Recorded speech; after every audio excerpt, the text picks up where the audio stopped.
Eh oui, c'est moi, oui. Vous me reconnaissez? Oui, bien sûr. Alors, je vais vous raconter maintenant une histoire. Elle est dure. Pour certains. Pour d'autres, ça passera. Mais certaines personnes vont souffrir. Écoutez-moi bien. En fait, disait cet esprit, sans être urgent, ce message nécessite tout de même d'être mis à jour et diffusé. On ne sait jamais. Certains médias seront peut-être intéressés par le sujet qui est d'actualité.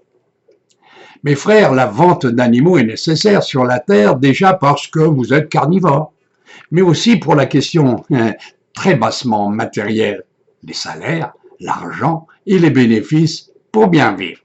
Oui, puisque vous aimez ces pauvres petites bêtes, vous les nourrissez en abondance d'ailleurs, pour qu'elles deviennent énormes, le plus gros possible, toujours pour rapport poids, balance et vente. Eh oui, je ne sais pas si on doit toujours remercier Henri IV pour avoir instauré la poule au pot le dimanche. En fait, c'est vrai, il fallait voir qu'à cette époque, pour des gens de toutes les conditions, la viande, en fait, ils en mangeaient très peu. C'est pourquoi le dimanche fut instauré.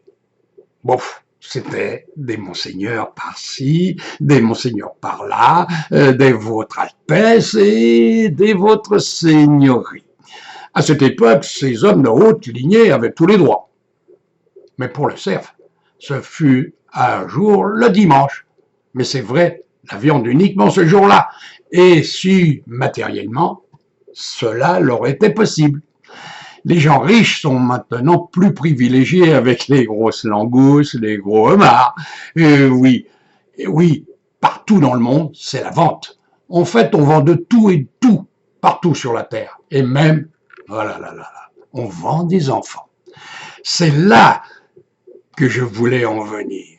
Je veux bien l'abandon d'un enfant et adopter. Je veux les uns parce que c'est la pauvreté, mais arracher à sa mère pour quelques billets, l'enfant qui vient de naître, j'ai du mal à comprendre. Vendre son enfant pour qu'il ne meure pas de faim, je le disais, oui, je pourrais essayer de comprendre, peut-être l'admettre, mais je trouve que c'est quand même abominable.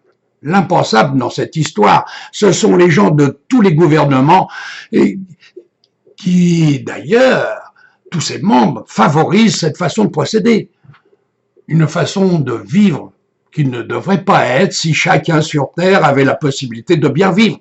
Et oui, c'est là où tout commence. Et ça, je ne l'accepte pas du tout. En effet, lorsque un couple ne féconde pas, malgré tous ses efforts, et lorsque je dis effort, c'est pour favoriser un peu le couple. Mais en fait, si l'on fait un effort pour avoir un enfant, où est l'amour là-dedans?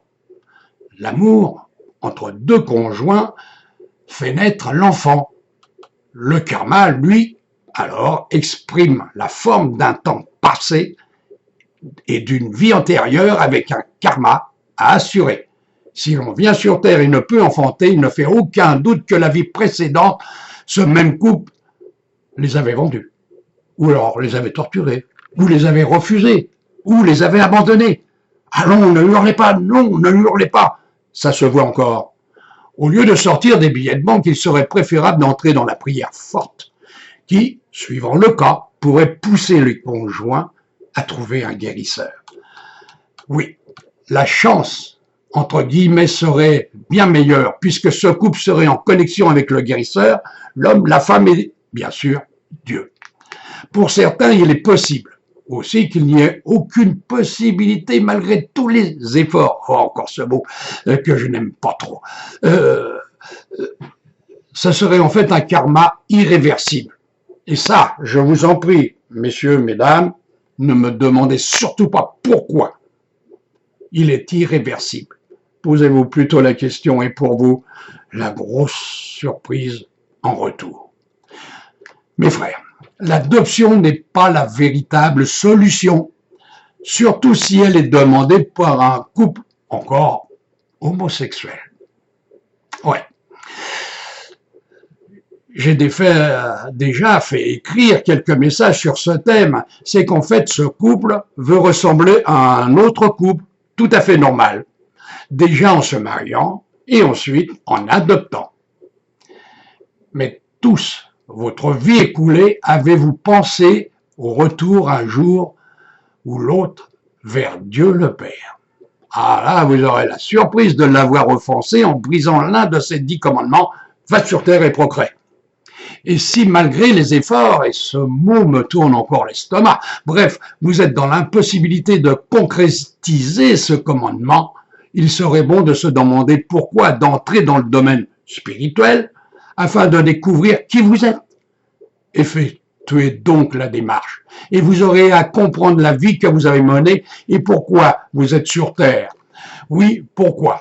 Et que vous êtes comme tout le monde, normalement, Dieu incarné dans la chair pour un siècle.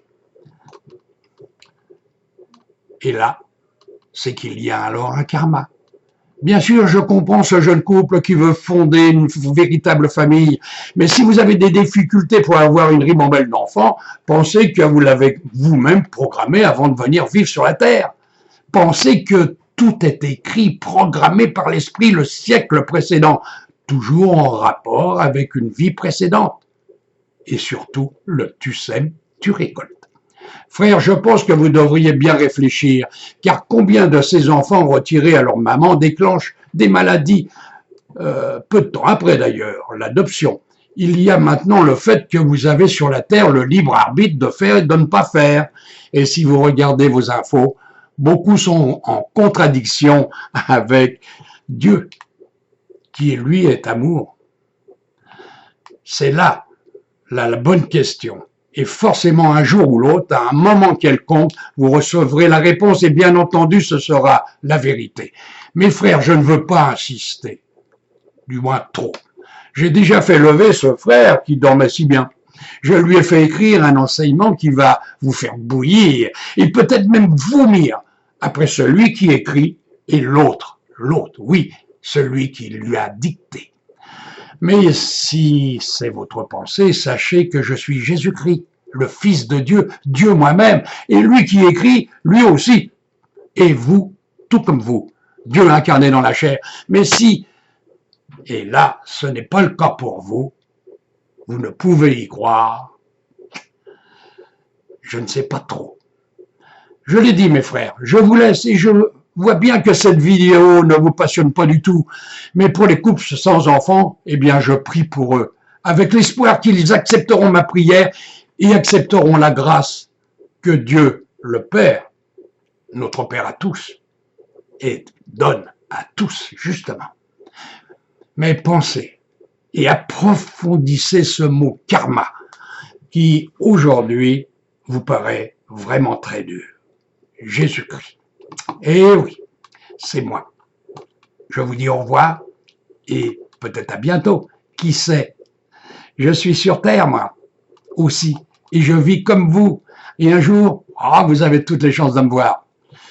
Suivez l'étoile, cherchez-la surtout. C'est la règle. Je vais là, à ce moment-là.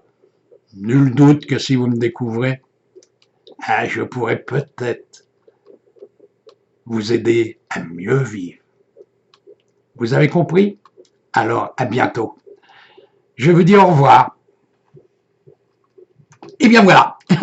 Vous avez entendu? Oh là là là là. Le karma, c'est pas facile à surmonter. Le sourd, le mêle, l'aveugle, tout ça, ce sont des karmas d'une vie antérieure.